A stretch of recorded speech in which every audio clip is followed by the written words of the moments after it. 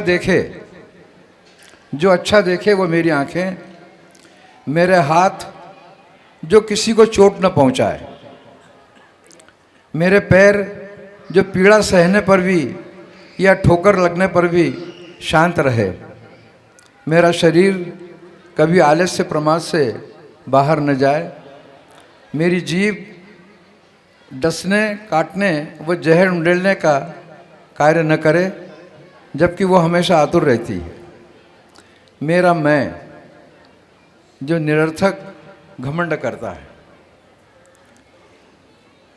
गुरु हमेशा बार बार उन्होंने दृष्टि पर अपनी बात कही कि हमारा दृष्टिकोण कैसा रहना चाहिए, हमारा गुण, जैसे आदमी के गुणों को देखा जाए वैसा ही उससे व्यवहार किया जाए।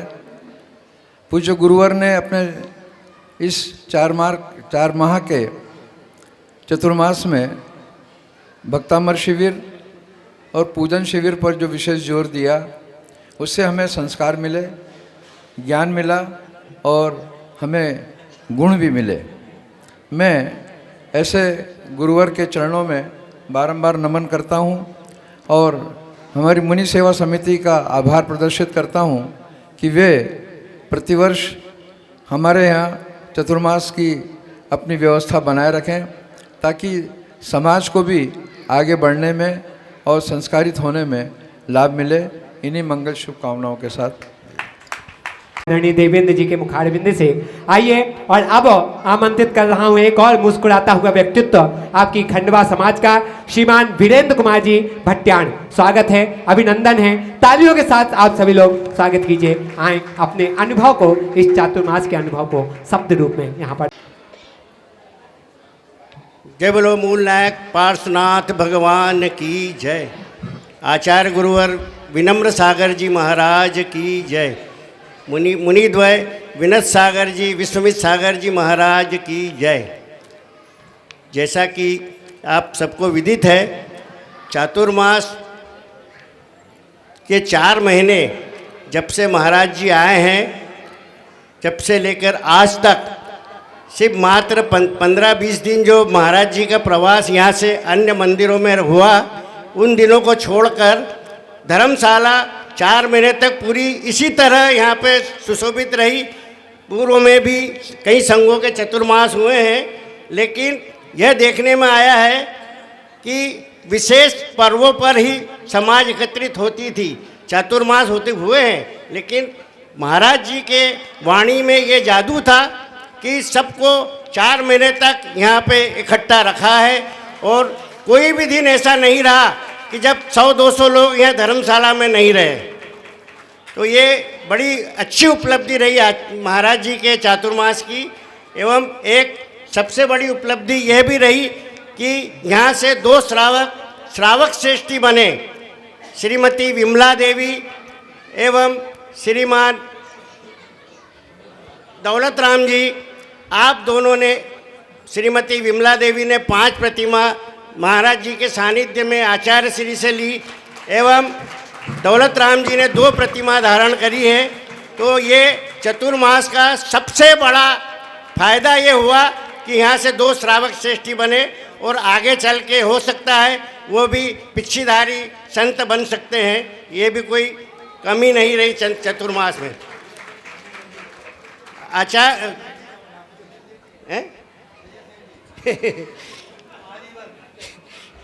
विजय सेठी ने लिया क्या चतुर्मास? और भी बहुत लोगों ने व्रत लिए हैं, लेकिन ये 2 व्रत उजागर हुए थे, इसलिए मैंने आपको बता दिए हैं। और भी किसी ने व्रत लिए हो तो मुझे नॉलेज में नहीं है। आपके सानिध्य में बहुत अच्छा कार्यक्रम हुआ, समाज में एक जागृति आई है और विशेषकर युवा वर्ग, इस चतुर्मास में युवा वर्ग, हम जैसे बुजुर्ग तो जुड़े ही हैं, लेकिन युवा वर्ग विशेष तौर से जुड़ा है। तो ये धर्म को आगे ले जाने के लिए ये रथ के सारथी युवा वर्ग ही है, जो आपने सबको जोड़ के रखा। आपके आने के समय से लेकर अभी तक हमारे धर्मशाला में आपका जब तक यहाँ पर प्रवास रहा, इस प्रवास के दौरान मेरे द्वारा या मेरे ट्रस्ट मंडल के द्वारा, पंडित जी के द्वारा या समाज के धर्मशाला के मंदिर के सेवादारों के द्वारा आपकी सेवा में किसी तरह आपके रत्नत्रय में कोई विघ्न हुआ हो तो उसके लिए मैं सबकी तरफ से क्षमा प्रार्थी हूँ। पूरे पोरवाड़ दिगंबर जैन समाज की तरफ से आपसे क्षमा प्रार्थी हूँ एवं आपसे विनम्र निवेदन करता हूँ कि और भी कभी आप इस तरह से प्रवास करें तो खंडवा को जरूर याद रखें। धन्यवाद। जय जिनेन्द्र। लगता ही नहीं कि खंडवा को याद रखें कि खंडवा को याद करने की जरूरत ही नहीं, क्योंकि खंडवा को कोई भूलने वाला ही नहीं है। आइए, और अब मैं यहाँ पे आमंत्रित कर रहा हूँ श्रीमती वंदना कासलीवाल जी। अच्छा, आप कमिश्नर साहब आइए।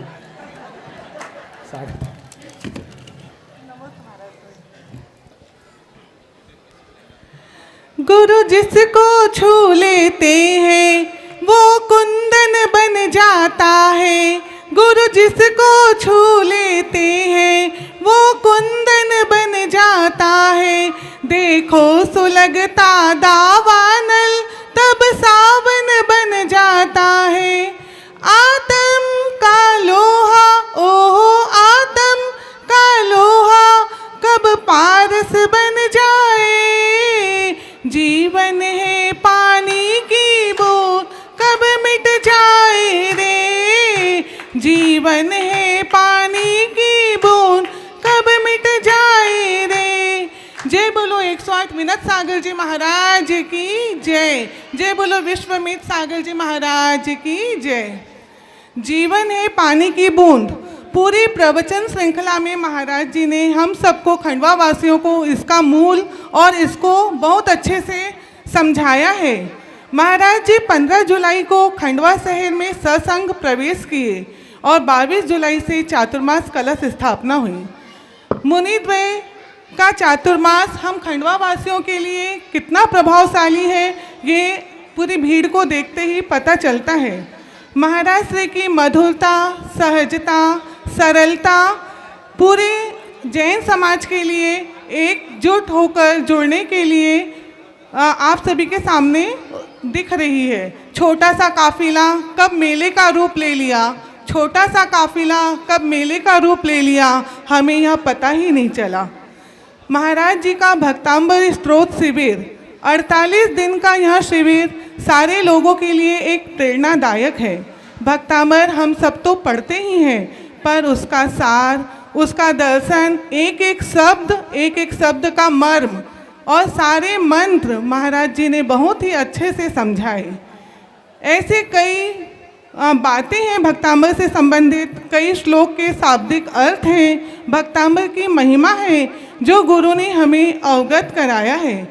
महाराज जी का 10 दिन का पर्युषण शिविर, उसके बाद नौका नगर में पूजन शिविर, सारे ही कार्यक्रम बहुत ही बढ़िया हुए। गुरुवर आपको इतने गुणों से किसने सजाया होगा? गुरुवर आपको इतने गुणों से किसने सजाया होगा? त्याग तप तपस्या प्रेम, त्याग तप तपस्या प्रेम की मूर्त किसने बनाई होगी? गुरुवर आप तो लगते हैं हमें सबसे अलग। गुरुवर आप तो लगते हैं हमें सबसे अलग। आपके रूप में खंडवा नगर में शायद महावीर स्वयं आए होंगे, शायद महावीर स्वयं आए होंगे।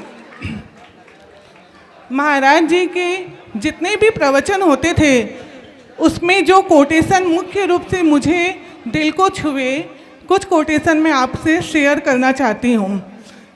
महाराज जी की प्रवचन श्रृंखला में छोटी छोटी बातों से हमें बहुत ही गहरा ज्ञान दिया। जैसे जो प्राप्त है वो पर्याप्त है, दृष्टि बदलो तो दृश्य बदल जाएगा। महाराज जी ने भाई को सोना और दोस्त को हीरा कहकर हमें यह कीमत बताई कि परिवार सबसे महत्वपूर्ण होता है। सोना टूटने के बाद भी कीमत देता है और हीरा टूटने के बाद मूल्यहीन हो जाता है। अच्छा कार्य ही आपकी पहचान है। किसी ने तिरस्कार किया उसे भूल जाओ, आपने किसी पर उपकार किया उसे भी भूल जाओ। यही सुखी जीवन का आधार है। देने वाला सदैव श्रेष्ठ होता है, चाहे वो दाता हो या माता।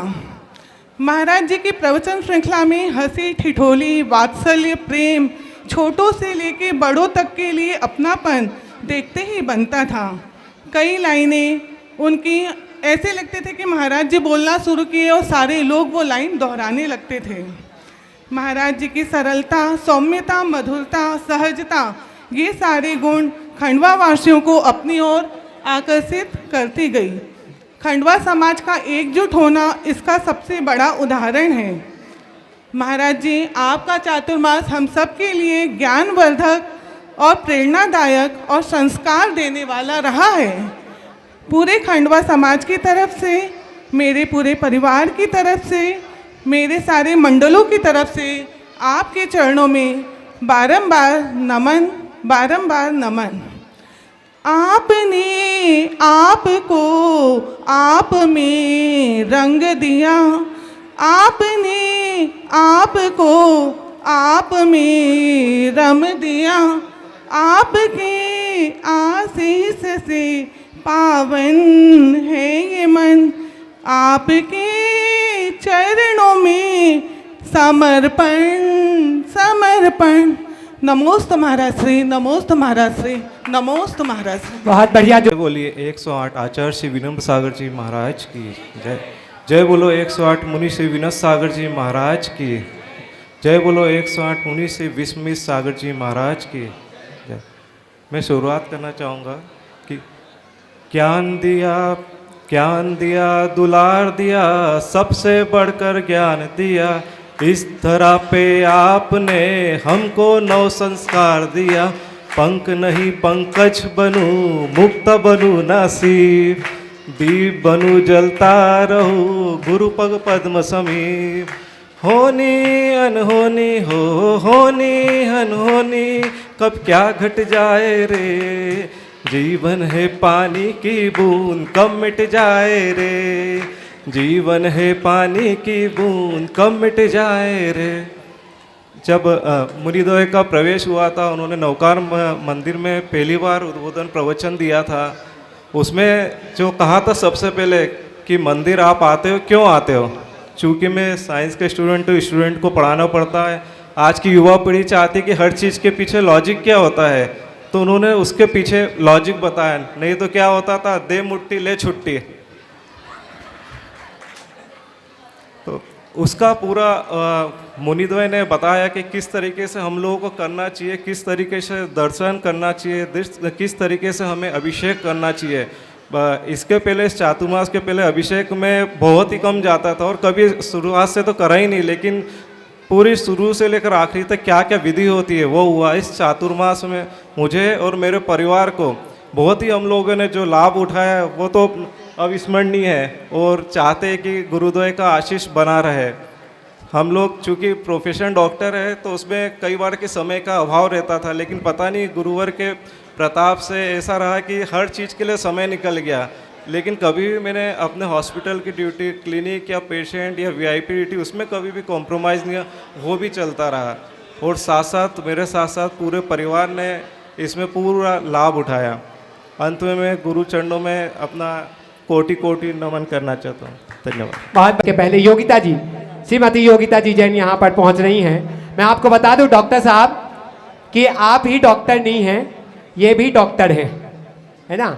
आप तो डॉक्टर हैं, शरीर का इलाज करते होंगे, लेकिन ये डॉक्टर हैं सीधे आत्मा का इलाज कर दिया करते हैं महानुभावों। ये सबसे बड़ी विशेषता है। आइए योगिता। बोले 1008 मूल नायक श्री चिंतामणि पार्श्वनाथ भगवान की, अनंतानंत सिद्ध परमेष्ठी भगवान की, शासन नायक महावीर भगवान की, आचार्य विनम्र सागर जी महाराज की, मुनि श्री विनत सागर जी महाराज की, मुनि श्री विश्वमित सागर जी महाराज की। जैसा कि हम सभी जानते हैं कि इस वर्ष का चातुर्मास मुनिद्वय के सानिध्य में हम सभी ने बड़े उत्साह और भक्तिपूर्वक मनाया।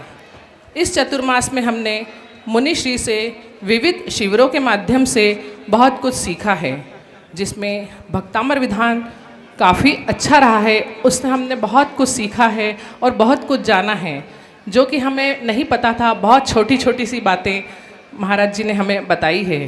पूजन प्रशिक्षण शिविर, दोपहर की क्लास के माध्यम से बहुत कुछ ज्ञान अर्जित भी किया है हमने। इस वर्ष पर्युषण पर्व भी हमने बड़े निर्विकल्प भाव से भक्तिपूर्वक उत्साहपूर्वक पूजन और प्रवचन का लाभ लिया है, जो कि मुनि सेवा समिति की पूरी टीम ने सभी श्रावकों के लिए बहुत ही उत्तम व्यवस्था पूजन की रखी गई थी, जिसमें किसी को भी कोई असुविधा नहीं रही। सभी ने बड़े भक्तिभाव से पूजन की और धर्म की प्रभावना की। सबसे बड़ी बात, समय से सभी कार्य संपन्न हुए हैं। वो सबसे बड़ी उपलब्धि है कि किसी के मन में कोई विकल्प नहीं रहा है कि हमको देर हो रही है या घड़ी देख रहे हैं। बिल्कुल टाइम से सारे प्रोग्राम खत्म हो गए थे, जिससे किसी के मन में कोई आकुलता नहीं रही। और खासकर समिति के द्वारा 10 दिन पूजन के बाद शुद्ध सात्विक भोजन की व्यवस्था भी पहली बार इस चातुर्मास में रखी गई थी, जो कि एक सबसे बड़ी उपलब्धि थी, जिसमें सभी ने बड़े निर्विकल्प भाव से पूजन प्रवचन का आनंद लिया। उसके बाद सात्विक भोजन का भी आनंद लिया। कुल मिलाकर इस वर्ष का चातुर्मास सबसे श्रेष्ठतम रहा है। मेरे अनुभव से इतने निर्विकल्प भाव से चातुर्मास की उपलब्धि हमने आज तक नहीं देखी। मैं सभी मुनि सेवा समिति के सदस्यों को बहुत बहुत बधाई देती हूँ और अनुमोदना करती हूँ कि वह ऐसे ही श्रेष्ठतम सफल कार्य करते रहें और हम सभी को चातुर्मास का लाभ दिलाते रहें। इन्हीं मंगल भावनाओं के साथ सभी को सादर जय जिनेन्द्र। मुनि श्री के चरणों में बारंबार नमोस्तु नमोस्तु नमोस्तु। आइए, और अब मैं आमंत्रित कर रहा हूँ श्रीमान दीपक जी सेठी, शीघ्रता से यहाँ पे आइए। दीपक जी सेठी, आपके भी भावाभिव्यक्ति उद्गार यहाँ सुनना हम सभी लोग चाह रहे हैं। उच्चारण से श्री विनम्र सागर जी महाराज की जय। मुनि श्री विनोद सागर जी महाराज की जय। मुनि श्री विस्मित सागर जी महाराज की जय। दिगंबर जैन समाज में चातुर्मास की विशेष महत्ता है, जिसमें साधु एवं श्रावक दोनों अपना सर्वश्रेष्ठ करने की भावना रखते हैं। वैसे तो प्रत्येक चातुर्मास अविस्मरणीय होता है।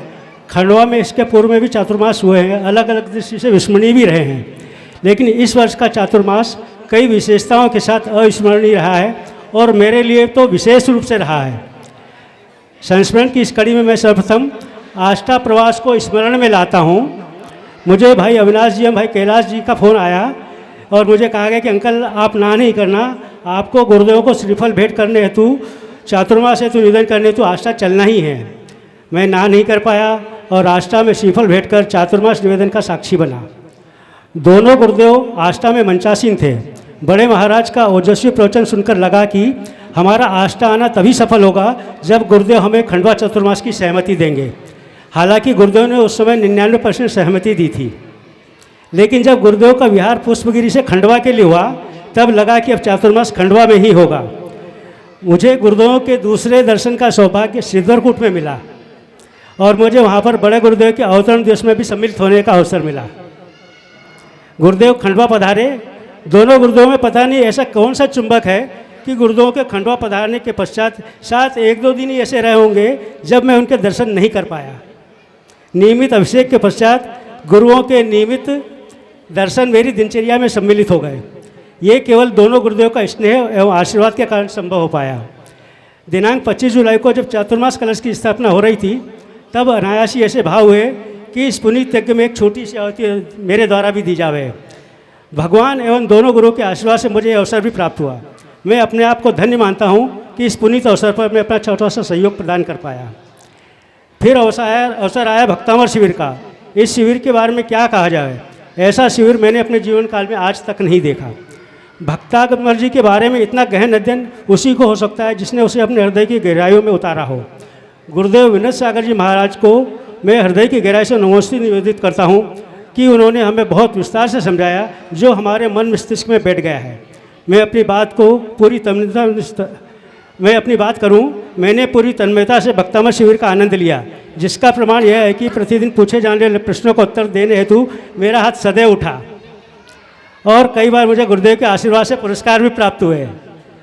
भक्तामर शिविर के पश्चात पर्युषण पर भी हम सभी ने उत्साह से भाग लिया। गुरुदेव के द्वारा प्रतिदिन 10 धर्मों के विषय में बहुत अच्छी तरीके से समझाया गया। पर्यूषण के दौरान मैंने उपवास करने की भावना बनाई और गुरुदेव के आशीर्वाद से मैंने 5 उपवास की साधना की। मैं अपने आप को बहुत सौभाग्यशाली मानता हूँ कि उपवास का पालना मुझे छोटे महाराज जी के समक्ष करने का अवसर मिला। महाराज जी के द्वारा मंत्रोच्चार के पश्चात मुझे पालना करवाया गया, जो मेरे लिए सदैव अस्मरणीय रहेगा। पूरे चातुर्मास के दौरान ये मेरा सौभाग्य रहा कि मैं गुरुओं के दर्शन एवं प्रवचनों का लाभ ले सका। छोटे गुरुदेव के द्वारा मुझे सदैव और ज्ञानी क्या कहकर संबोधित करना बहुत अच्छा लगा। वे मुझे सदैव धर्म पथ पर आगे बढ़ने हेतु प्रोत्साहित करते हैं और मैं भी भावना पाता हूँ कि गुरुदेव के द्वारा मुझे जो संबोधन मिला है उसे मैं अपने शेष जीवन में उतार सकूँ। संस्मरण तो कई है, लेकिन इस चातुर्मास के बारे में इतना अवश्य कहूँगा कि इस चातुर्मास ने कई आयाम स्थापित किए हैं। पूरे चातुर्मास के दौरान पूरी मुनि सेवा समिति, सकल दिग्गज जैन समाज ने एकजुटता दिखाकर जो भव्यता दिखाई है वह अस्मरणीय है। अंत में मैं दोनों गुरुओं को नमोस्तु निवेदित करता हूँ और मेरे द्वारा दोनों गुरुओं के प्रति मन वचन काया से जो भी जाने अनजाने में अभिनय हुआ, त्रुटि हुई, उसके लिए क्षमा चाहता हूँ और आप सभी क्षमा चाहता हूँ। तालियों से स्वागत कीजिए। अच्छा, ये बात पक्की है कि अगर गुरुदेव चुंबक थे तो हम लोग भी तो लोहा थे, तभी तो चिपक पाए। अगर हम भी चुंबक हो जाते तो दूर हो जाते। निश्चित रूप से ये बहुत बड़ी विशेषता। और आज के अंतिम वक्ता के रूप में महाराज बाबा हम सभी के प्यारे चहेते खंडवा के हमारे अर्पित भैया, जोरदार तालियों से आप सभी लोग स्वागत कीजिए, आमंत्रित करते हैं। आओ अर्पित भैया। पूज्य आचार्य श्री विनम्र सागर जी महाराज की, बोले परम पूज्य मुनि श्री विनीत सागर जी महाराज की, बोले परम पूज्य मुनि श्री विस्मित सागर जी महाराज की। मैं क्या कहूँ गुरु के बारे में, पूरा खंडवा जानता है कि गुरुदेव ने अपनी मुस्कुराहट से सभी का दिल जीता है। अपनी मुस्कुराहट से सभी का दिल जीता है और परम पूज्य मुनि श्री विस्मित सागर जी महाराज जी ने अपनी मौन साधना से सबका दिल जीता है। इस चातुर्मास में चाहे बच्चा हो, सभी एज के वर्ग के लोग, गुरुदेव ने अपनी मुस्कुराहट से सबको जोड़ा है। गुरुदेव के पास सभी दुख लेके आते थे, लेकिन गुरुदेव ने एक ही जवाब दिया, वो है मुस्कुराहट। जीवन में किसी भी तकलीफ हो जाए, कितनी भी जीवन में अपने कुछ भी हो जाए, जीवन में मुस्कुराहट कभी नहीं छोड़ना, ये गुरुदेव ने सिखाया है हमें। और परम पूज्य मुनि श्री विस्मित सागर जी महाराज जी ने इस खंडवा समाज को खंडवा त्यागी के नाम से प्रसिद्ध कर दिया है, क्योंकि इस चातुर्मास में गुरुदेव ने अपनी आहारचर्या के माध्यम से सभी ने रात्रि त्याग भोजन, आलू प्याज, आजीवन त्याग किया है। बस मैं इसे नहीं करूंगा कि इस चातुर्मास में गुरुदेव से हमने यही सीखा है। नमोस्तु गुरुदेव, नमोस्तु गुरुदेव, नमोस्तु गुरुदेव। तुम भैया आगे वाले संचालक के रूप में भी तैयारी हो रहे हो, गजब। एक बार तालियां बजाइए जोरदार भैया अर्पित के लिए। और आइए महान बाबा एक सुंदर सी रमणीय सी प्रस्तुति आपके बीच में लेकर के आ रही हैं। श्रीमती सैफाली जैन, आशा राव का, स्मिता जैन, कोरियोग्राफी अर्पिता राव का। हो गया? हाँ।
बहुत सुंदर, जोरदार तालियों से आप सभी लोग स्वागत कीजिए। बहुत ही सुंदर प्रस्तुति पिछी परिवर्तन के इस शुभ अवसर। बोले मिलता तो बोल के क्या मांगे, जब बिन बोले मिलता तो बोल के क्या मांगे। धन दौलत क्या मांगे, मुस्कान जो दी तुमने। धन दौलत क्या मांगे, मुस्कान जो दी तुमने। हमें जिनवर भक्ति की पहचान जो दी तुमने। जब बिन बोले मिलता तो बोल के क्या मांगे। कोई हमसे पूछे ज़रा जन्नत कैसी होगी।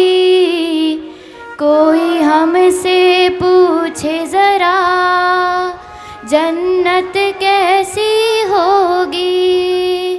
दावे से कहती हूँ तेरे दर पर ही होगी। जब बिन बोले मिलता तो बोल के क्या मांगे। नमोस्तु बहुत ही बढ़िया, जोरदार दोनों हाथ ऊपर करके मूरत तुम्हारी मन भाई रे।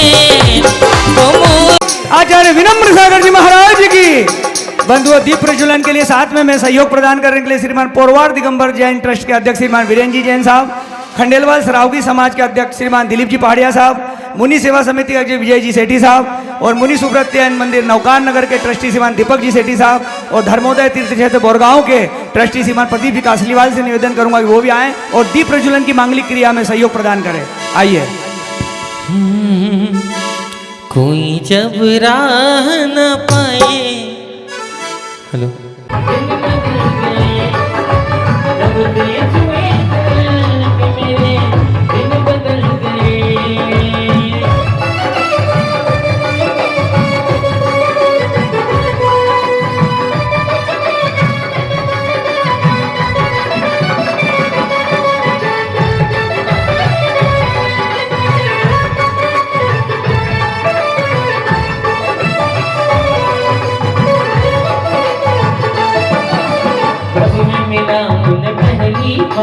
जब मैं मिला उन्हें पहली बार, ज्ञान के मिल गए गुरु भंडार। ज्ञान के मिल गए गुरु भंडार में ये संसार भूल गया मैं ये संसार। इतनी दिन बदल गए तब से खोदते रह जाओगे, मौका नहीं मिलेगा। सखी मंडल परम पूज्य मुनि श्री विनम्र सागर जी महाराज को शास्त्र भेंट कर रही है। तालियां बजाइए जोरदार। अब ख्याली लाल जी सेठी पहुंचिए विस्मित सागर जी महाराज के चरणों में, हाथों में आड़े शास्त्र भेंट कर रहे हैं। मीठे रस से भरोनी जिनवानी लागे, जिनवानी लागे मोहे प्यारी प्यारी गुरुवर तेरी वाणी लागे। अरे मधुर दिया जैसी लागे गुरुदेव की बोल। अधरों पे मुस्कान जगाने आए थे, ये तो रोते अधरों पे मुस्कान जगाने आए थे। और महानुभावों, जिस तरीके से वक्ता अपनी बात को प्रस्तुत कर रहे थे, इस बात का जीवंत प्रमाण है कि अपने आप में जो चातुर्मास में जो प्रभावना परम पूज्य मुनिवर श्री ने की है, वह अपने आप में अद्भुत है, अद्वितीय है, अनुकरणीय है। आइए महानुभावों, ऐसे श्री गुरुवार के चरणों में हम सभी कोटि कोटि कोटि कोटि नमोस्तु करते हुए निवेदन करते हैं, सकल समाज की तरफ से निवेदन करते हैं, समस्त दिगंबरत्व की समस्त तरफ से निवेदन करते हैं कि आज के इस पावन अवसर पर आपकी दिव्य अमृत तुल्य वाणी का हम सभी लोग श्रवण करें। रीढ़ की हड्डी सीधी कर लें। वंदना मुद्रा में सभी लोग। संगीतकार ओम नमो अरिहंताणम,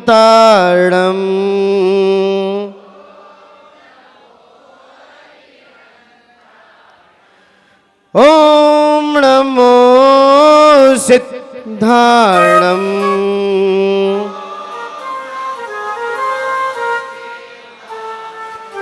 ॐ नमो आयर्याणम् ॐ नमो वज्रायाणम् ॐ नमो उपछायाणम् ॐ नमो लोहे शवशाहुणम्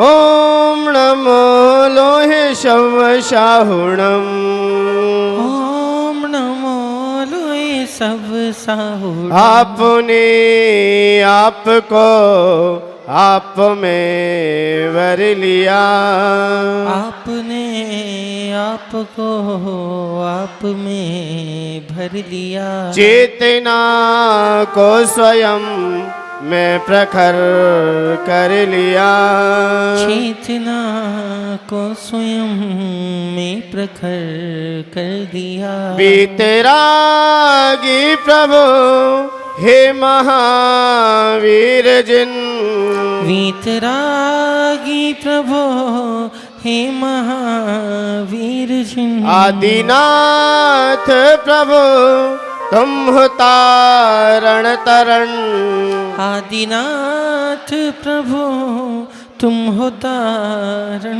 तरण आपके द्वै चरण में विनम्र नमन आपके द्वै चरण में विनम्र नमन त्याग के रूप तुम धर्म के रूप तुम त्याग के रूप तुम धर्म के रूप तुम ज्ञान के रूप तुम ध्यान के रूप तुम ज्ञान के रूप तुम धर्म के रूप तुम हे विराग गुरु दो विरागी नयन हे विराग गुरु दो विरागी नयन हे विनम्र गुरु दो मुझे अवशरण हे विनम्र गुरु दो मुझे अब शरण है नमन दे शरण दो समाधि मरण हे नमन दो शरण दो समाधि मरण आपके द्वै चरण में विनम्र नमन आपके द्वै चरण में विनम्र नमन जय बोलिए अनंतानंद सिद्ध परमेष्ठी भगवान की प्रथम तीर्थंकर श्री ऋषभनाथ भगवान की देवाई दिव्य कजारणी चिंतामणि पारसनाथ भगवान की धर्म तीर्थ शासन नायक अंतिम तीर्थंकर भगवान महावीर स्वामी की परम पूज्य आचार्य भगवंत गुरु श्री कुंद कुंद स्वामी की आचार्य भगवंत गुरु श्री विराग सागर जी गुरुदेव की मम दीक्षा गुरु आचार्य भगवंत गुरु श्री विनम्र सागर जी गुरुदेव की अहिंसामयी जैन धर्म की मुनि श्री विनत सागर जी महाराज की मुनि श्री विश्वमित सागर जी महाराज की मुनि संघ की जय जय गुरुदेव। एक एक अक्षर लिखने से ग्रंथ पूर्ण होता है, क्योंकि कोई भी ग्रंथ लिखा जाता है उसमें एक एक अक्षरों को जोड़ा जाता है। एक एक मोतियों को पुरोने से माला पूर्ण होती है और एक एक फूलों को पुरोने से हार पूर्ण होता है और एक एक बूंद को इकट्ठा करने से घड़ा भी भर जाता है। इसी प्रकार धर्म ध्यान पूर्वक एक एक दिन पूरा करने पर वर्षा योग भी पूर्ण हो जाता है।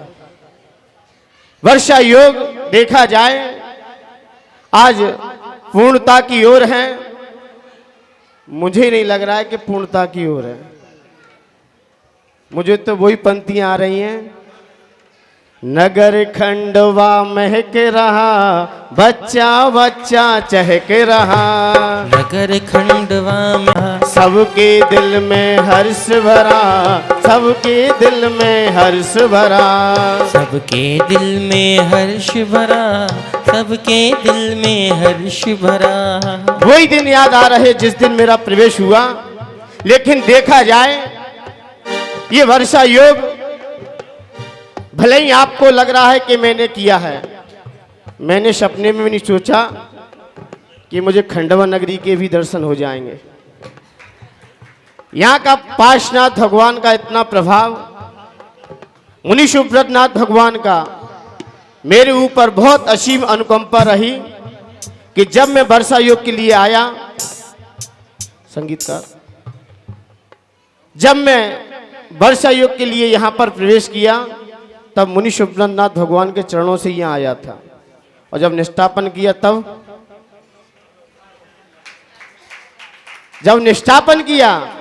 तब भी मुनि सुब्रतनाथ भगवान के चरणों से ही यहाँ आया। ये बड़ा ही सौभाग्य है कि आप लोगों को ये वर्षा योग बड़ी सहजता से आपको प्राप्त हो गया।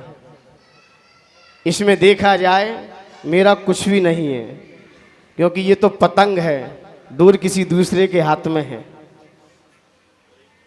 जहां डोर है वहां पर आपने जोड़ दिया, इसलिए पतंग इधर मुड़ गई। भले ही लग रहा है कि मैंने चतुर्मास किया है, मैंने कोई चतुर्मास नहीं किया, सिर्फ गुरु का ही आशीष है जो आपको यहां देने आ गया। ये गुरु की कृपा है, क्योंकि आचार्य भगवंत हमारे बड़े ही सहज हैं, सरल हैं। जब मैं उनके दिल पे जाके बात करता हूं तो मुझे लगता है, क्योंकि माता पिता को भूलना, माता पिता को छोड़ना कोई सामान्य बात नहीं है, लेकिन जब तक माता पिता का प्यार अच्छा लगता है, जब तक गुरु का प्यार ना मिला हो, और जिस दिन गुरु का प्यार मिल जाए ना तो माता पिता का प्यार भी तुच्छ नजर आता है। ये मैंने प्रत्यक्ष देखा है कि गुरु की इतनी असीम अनुकंपा। मैंने गुरुदेव से कहा, गुरुदेव आप हमेशा मुस्कुराते ही रहते हो, इसका कारण क्या है?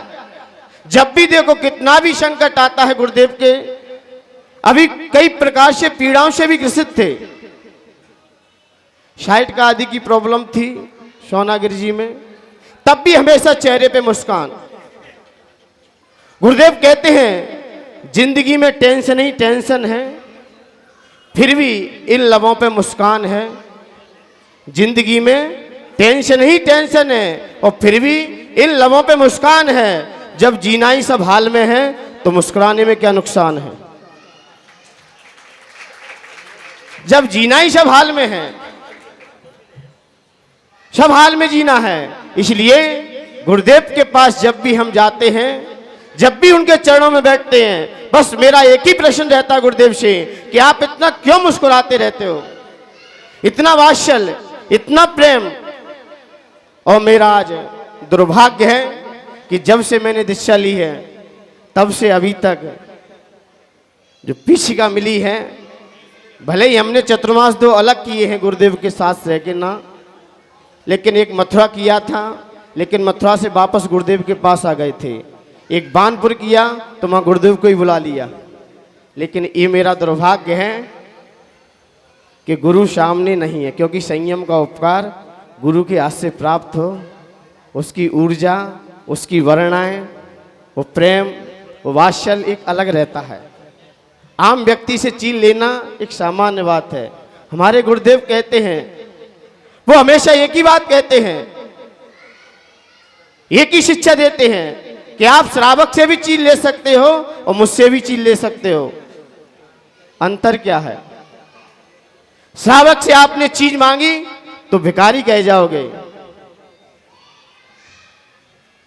श्रावक से गुरु के पास रहकर और हमने कोई श्रावक से चीज मांग ली तो हम क्या कह जाएंगे? भिखारी हो। और गुरु सामने बैठे हो, गुरु से वही चीज प्राप्त हो तो शिष्य की श्रेणी में पहुंचेंगे। गुरु के साथ रहकर भी, गुरु के पास रहकर भी, क्योंकि जब भी वो हमें चीज स्मरण आएगी, लेकिन मिली किसके हाथ से ये, उसका हमें जब जब स्मरण आएगा। चीज की कोई कीमत नहीं है, लेकिन चीज दी किसके हाथ से जा रही है। आप भी ये कलश ले सकते थे बाजार से, लेकिन कलश मिला कहाँ से है? महत्वता इसकी है क्योंकि गुरु के हाथ से कोई चीज मिल जाए तो व्यक्ति खुश होता है, प्रसन्न होता है, और आम व्यक्ति के हाथ से मिल जाए एक भय लगा रहता है, कहीं गुरु को पता ना चल जाए, भय रहता है। इसलिए मैंने गुरुदेव से कहा कि गुरुदेव आप हमेशा इतने मुस्कान में हैं। बोले कोई बात नहीं, ये तो हमारा जीवन ही है, भले ही संघर्ष में रहा हो लेकिन फिर भी हमें इसे हर्ष में निकालना चाहिए। कितनी भी परेशानी हो, कितना भी संकट हो, कभी चेहरे की मुस्कान नहीं हटाना चाहिए। बड़े बड़े जितने भी अधिकारी होते हैं, जब भी वो बाहर निकलते हैं, भले ही चैम्बर में कुछ भी कर लें, विधानसभा में कुछ भी कर लें, कुर्सियां तोड़ दें, लेकिन पब्लिक के सामने आएंगे तो चेहरा,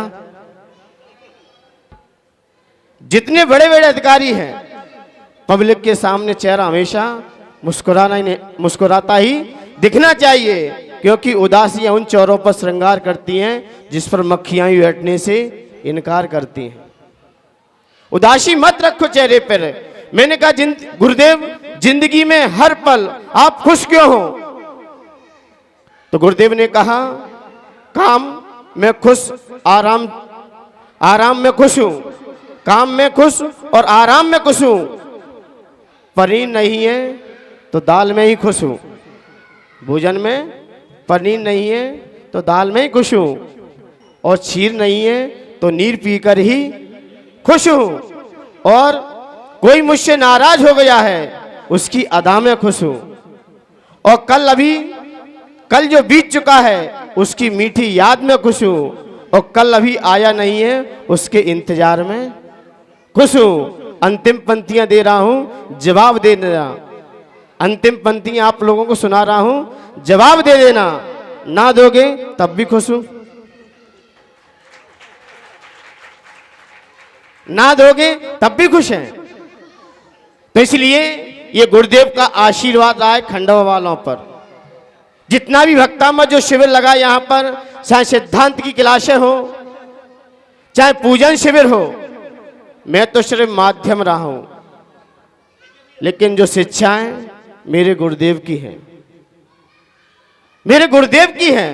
मेरा इसमें कुछ नहीं है, बस इतना कुछ है जो आपको अच्छा लगा वो गुरुदेव का है, और जो खराब लगा वो मेरा है। जो आपको अच्छा लगा सब वहीं से है। इसलिए मान्यवर ये वर्षा योग बड़ी ही सानंद से संपन्न हुआ, और सभी लोगों ने बड़े भक्ति भाव से कोई भी चतुर्मास ये कराया, किसी के चेहरे पे हमें उदासी दिखाई नहीं दी, सबके चेहरे खुश। जब भी देखते थे अपने भाई तीनों अध्यक्ष विजय चंद जी सामने बैठ जाएं, तो जैसे कहते ना बाली था ना बाली, तो बाली सामने आते ही शक्ति छीड़ हो जाती थी। लेकिन यहां तो उल्टा हुआ, यहां तो बल में जो और मिलता था इनको देखने से। अध्यक्ष जी का चेहरा बहुत खुश रहे, जब भी आते थे। इतने बड़े पद पर होते भी इतनी विनम्रता होना बहुत बड़ा गुण है। लोग थोड़ा सा पद मिलता है, जहां पद है वह मद जरूर आता है, क्योंकि पद और मद दोनों सगे भाई हैं। जहां पद है वह मद है, लेकिन अध्यक्ष ने से उल्टा ही कर दिया पूरा, कि इतना बड़ा पद होते हुए भी मद नाम की एक चीज नहीं थी। अपने कैलाश चंद जी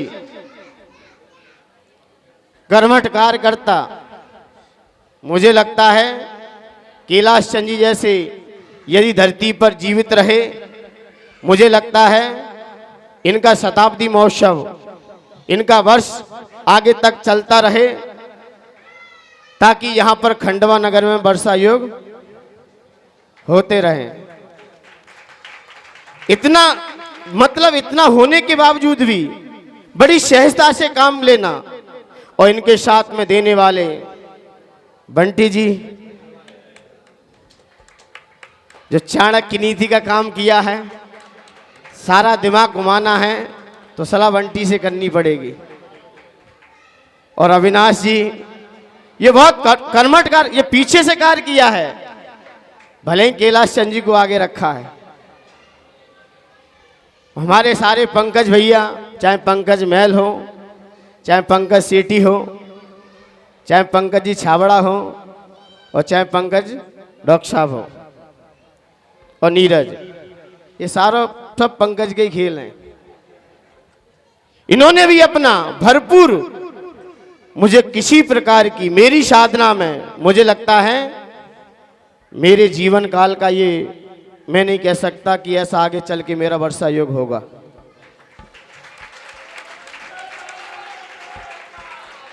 मुझे नहीं लगा कि मैं अपने परिवार से बिछड़ा हूं। राजकुमारी जैसी मां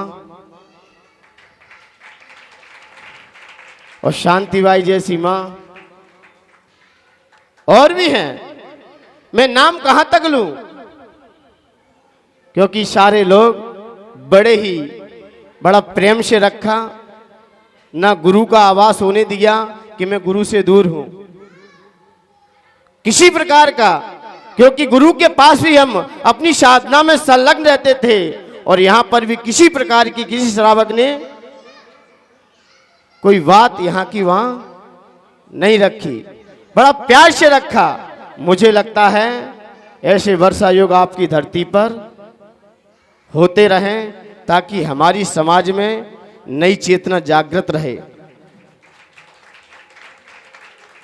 क्योंकि संत हमारे समाज की धरोहर है। संत समाज की धरोहर है और उसकी हिफाजत करना श्रावक का धर्म है, क्योंकि एक सिक्के के दो पहलू होते हैं। ऐसे ही गाड़ी में दो पहिए यदि व्यवस्थित रहे तो धर्म का रथ आगे चलता रहेगा, क्योंकि श्रवण और श्रावक दोनों अपने धर्म पे रहे, दोनों अपने कर्तव्य पे रहे, ये धर्म की पताका युगों युगों तक फैलती रहेगी। इसलिए मान्यवर, ये वर्षा योग बड़ी ही 4 माह तक मुझे लगा कि मेरे 4 दिन ही निकले अभी। भले ही आप लोगों को लग रहा है कि वर्षा योग निष्ठापन हो गया है, मुझे तो लगने लगा है कि प्रवेश हुआ है अभी। लेकिन फिर भी मैंने कहा ना, एक एक दिन निकलकर, प्रतिदिन एक एक दिन धर्म ध्यान में निकलकर ये वर्षा योग भी निष्ठापन की ओर आ गया। अच्छे दिन पता नहीं चलते, पता ही नहीं चलते कब निकल गए। इसलिए यहां पर ये वर्षा योग निष्ठापन की ओर हमारे बीच बहुत सारे कार्यकर्ता रहे हैं। सुधांशु जी जब भी कहीं भी हो, किसी भी मीटिंग में बैठे हो, जब भी उन्हें याद किया है, कुछ ही सेकंडों के अंदर मेरे पास ही खड़े रहते थे। विपुल जी हैं अपने, बहुत अच्छे कर्मठ कार्यकर्ता हैं, और विपुल जी की जोड़ी ने तो भरपूर लाभ लिया है। और भी हैं, अनिल जी हैं, अनिल हैं, और क्या नाम उनका, संतोष जी। ये पूरे चतुर्मास के 4 चरण तो यही हैं। बहुत शाम को भैया वृत्ति का समय होता, गेट की नॉक, खोलिए गेट। बहुत अच्छा इनका भाव रहा है। जो साधुओं की भैया वृत्ति करते हैं, मुझे लगता है उनका समाधि मरणी बहुत अच्छे से होता है।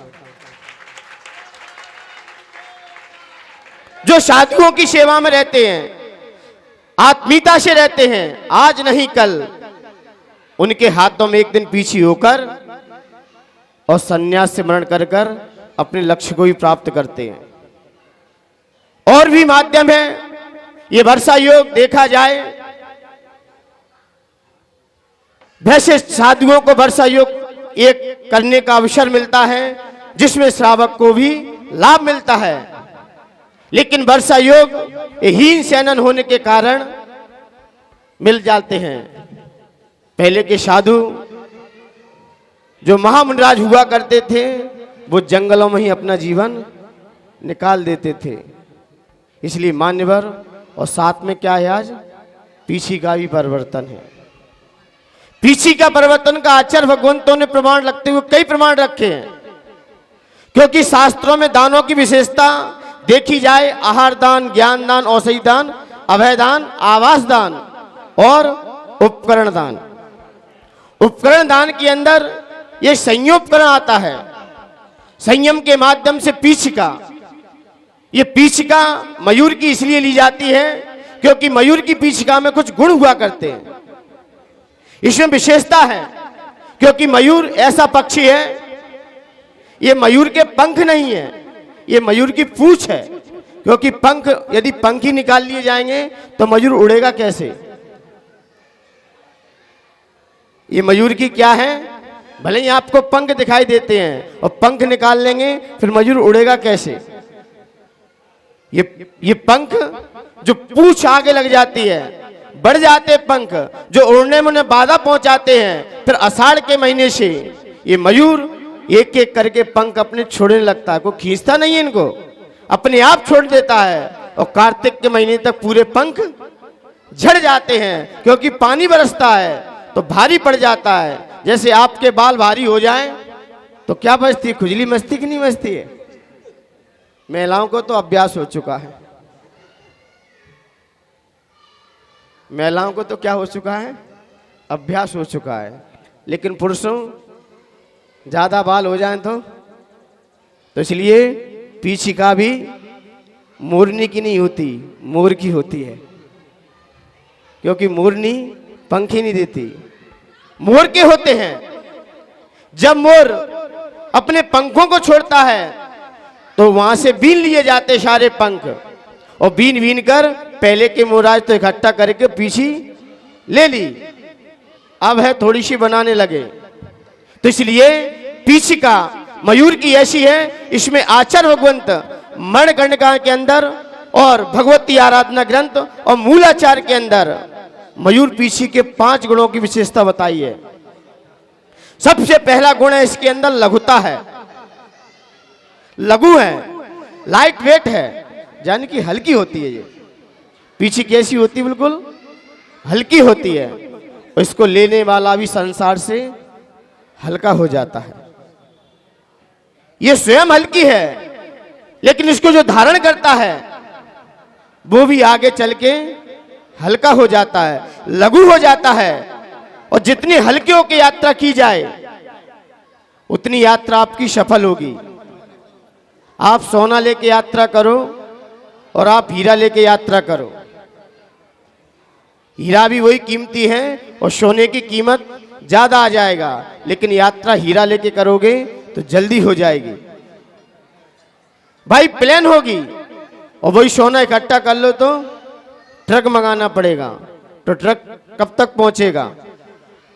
और हीरा अपन भाई प्लेन से भी यात्रा कर सकते हैं। तो हल्के होने का, इसलिए यहां पर आचार्य भगवंतों ने कहा है जितना हमारा हल्का व्यापार रहेगा उतनी हिंसा भी कम होती है। इसलिए जैनों के यहां व्यापार किसका कहा गया, हीरा और सोने का। तीसरे नंबर पर कपड़ा आ जाता है, फिर ज्यादा आओगे तो हिंसा प्रवृत्ति बढ़ जाएगी। सबसे अच्छा व्यापार किसका है जैन दर्शनों में, सोने हीरा का माना है, हल्का है, इसमें हिंसा भी कम है। इसलिए यहां पर लघुता का गुण है।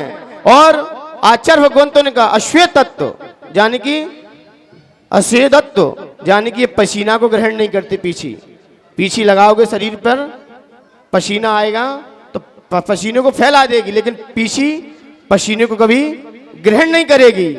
और इसमें पसीना ना होने के कारण ये संताप और मल आदि को भी रहित कर देती है। इसमें मल भी लिप्त नहीं हो सकता किसी प्रकार का, छोड़ देगी। और रजोगुण, रजोगुण का मतलब है ये कभी धूली को ग्रहण नहीं करेगी। धूली में जीव होगा, उसका मार्जन कर लेना वहां से, लेकिन इसमें धूली चिपकेगी नहीं, जीव अलग हो जाएगा। इसलिए इसके अंदर रजोगुण भी है और सुकुमार है। देखने में कैसी लगती है, सुंदर लगती है, सुंदर लगती है। और इसको अपने यहाँ की तो बात छोड़ो, अन्य दर्शनों में जिन जिन लोगों ने मंत्र साधना की है, मंत्र साधना में भी पीछिका ही काम आती है। आप अन्य दर्शनों में जाना, मयूर की पीछी लेंगे, उससे झाड़ा लगाते हैं। तो इसलिए सुकुमार है और बड़ी कोमल होती है। कोमल का मतलब इसे आंखों पे लगा लेना, आंखों में पीड़ा नहीं होगी। वैसे आंख में कोई चीज चली जाए तो आंख जलन करती है, दुखती है, लेकिन मयूर पीछिका ऐसी है कि आंखों में लगाने पर भी आंखों में किसी प्रकार की तकलीफ नहीं हुआ करती। इसलिए मान्यवर ये मयूर पीछिका आषाढ़ के महीने से लेकर कार्तिक के महीने तक सारे पंख नेचुरल मयूर छोड़ देते हैं और उसी उपलक्ष्य में यहाँ पर उसी समय ये पीछिका परिवर्तन रखा जाता है कार्तिक के अंत समय में। लेकिन देखा जाए आज मैं राजस्थान का वह गांव है, जितने भी आज पीछी ले घूम रहे हैं, जितने भी संत आज धरती पर विचरण कर रहे हैं, देखा जाए पीछी में योगदान रहा है तो निवाई दिगंबर जैन समाज का रहा है। निवाई राजस्थान में है, जयपुर के पास है, वहां के लोग सज्जन लोग हैं। आचार्य वर्धमान सागर जी जैसे आचार्य बड़े बड़े आचार्यों के पास स्वयं पीछी लेके पहुंचते हैं, पंख लेकर पहुंचते हैं, वो सारे पंख वही वितरण करते हैं। इसलिए मान्यवर हमें भी ये संयोग उपकरण हम आज नई पीछी देख रहे हैं और पुरानी पीछी अब मेरे पास कितनी है? 2 हैं, लेकिन लेने के लिए सेकेंड हैंड चाहिए कि नहीं चाहिए? पीछी कौन सी चाहिए हैं? तो यहां पर कुछ सज्जनों ने पीछी का लेने का भाव रखा, वो भी आपके बीच आ जाएंगे उनके नाम। इसलिए मान्यवर यह पीछी का परिवर्तन हमारे बीच। और देखा जाए चतुर्मास में बहुत सारे लोगों ने बढ़ चढ़ के भाग लिया और आगे चलकर मेरी भावना है ये ऐसे ही आगे चल के अपना प्रयास करते रहें। मैं नाम की लिस्ट कहां तक लूं? बहुत सारे नाम है मेरी स्मृति पटल में।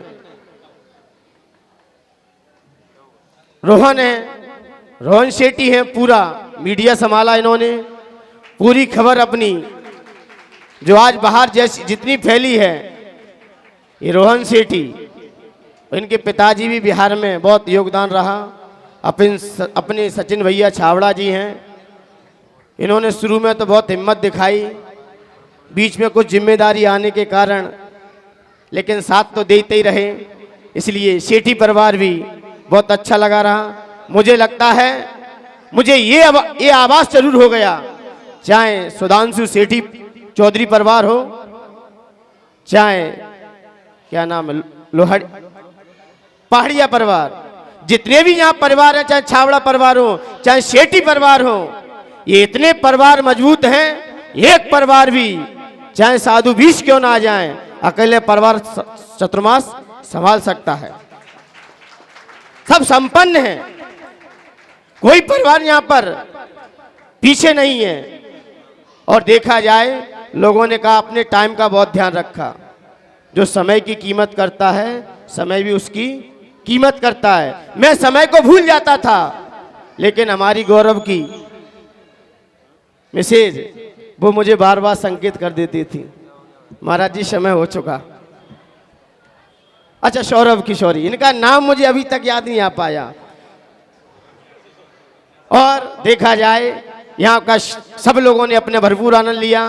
अपने भाई महेश जी हैं, यदि चतुर्मास यहाँ से होने के बाद चले जाएं, लेकिन महेश जी से मेरा यही निवेदन है कि आप अपनी गद्दी लगाइए स्वाध्याय की, पुरुषों की आप और महिलाओं में श्रद्धा,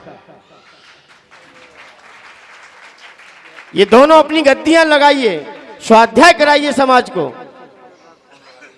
क्योंकि अच्छा इनका स्वाध्याय दोनों का। मुझे लगता है ये गौरव, ये आपके खंडवा नगर के क्या हैं, दोनों गौरव हैं। इनको संभाल के रखना, क्योंकि स्वाध्याय दोनों का डीपली है, अनुभव भी इनके पास। इसलिए स्वाध्याय के माध्यम से हमारे ये दोनों पुत्र हैं, ये सरस्वती पुत्र हैं, इधर सरस्वती पुत्री हैं। इनके कंठ में सरस्वती निवास करती है और सरस्वती एक बार बैठ गई फिर उठती नहीं है। लक्ष्मी तो भग जाएगी, लक्ष्मी धोखा दे सकती है लेकिन सरस्वती धोखा नहीं दे सकती। इसलिए मान्यवर हमारे यहाँ पर बहुत सारे लोग हैं जिन्होंने बढ़ चढ़ के भाग लिया है। अपने पंकज जी डॉक्टर साहब इतना इन्होंने कीमती समय निकाला अपना, पूरा चतुर्मास का मुझे लगता है एक भी दिन बाकी नहीं रहा। और अपने देवेन जी अविनाश जी के मामा जी बहुत अच्छा भरपूर आनंद लिया है। और भी कई लोग हैं जो हमारी स्मृति में रह रहे हैं, कोई बात नहीं, उनको मेरा गुरुदेव की तरफ से बहुत बहुत साधुवाद है। आप ऐसे ही, और क्या नाम है, कैलाश जी पाड़िया ने रत्न चुने थे अपने यहाँ पे खंडवा के, कई रत्न हैं जैसे समर्पण भैया, प्रवीण जी, राजेश जी, ये यहाँ के रत्न हैं। महाराज जी कोई भी आए, प्रवीण जी और राजेश जी, चाहे दूध वाले हो चाहे पानी वाले महाराज जी हो, सबसे पहले ये आगे मिलेंगे आपको।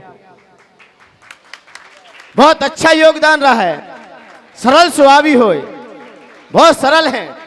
ऐसे लोग हमारी समाज में रहें, अपनी सेवाएं देते रहें ताकि इनकी भी आगे चल के अच्छी समाधि से मरण हो, अपना भव सुधारें। इन्हीं पवित्र भावनाओं के साथ जय बोलिए महावीर भगवान की है। चरण में वो प्रभु को पास पाता है और नहीं देखा है हमने तो प्रभु महावीर को गुरुवर, रहा होगा वो तुम जैसा यही विश्वास आता है, रहा होगा वो तुम जैसा यही विश्वास आता है। यूं समझ लीजिए कि मुझे लगता है कि भले परम पूज्याचार्य प्रवर्षी विनम्र सागर जी महाराज का हम सभी को चातुर्मास नहीं मिल पाया, लेकिन परम पूज्य मुनि श्री विनत सागर विस्मित सागर जी का चातुर्मास मिल गया, तो मुझे लगता है उस कमी को पूरा कर दिया है मुनिवर श्री ने। उनकी देशना पूरा का पूरा अंश ही है, विनम्र अंश ही है जो हम सभी के बीच यहाँ पे बटा।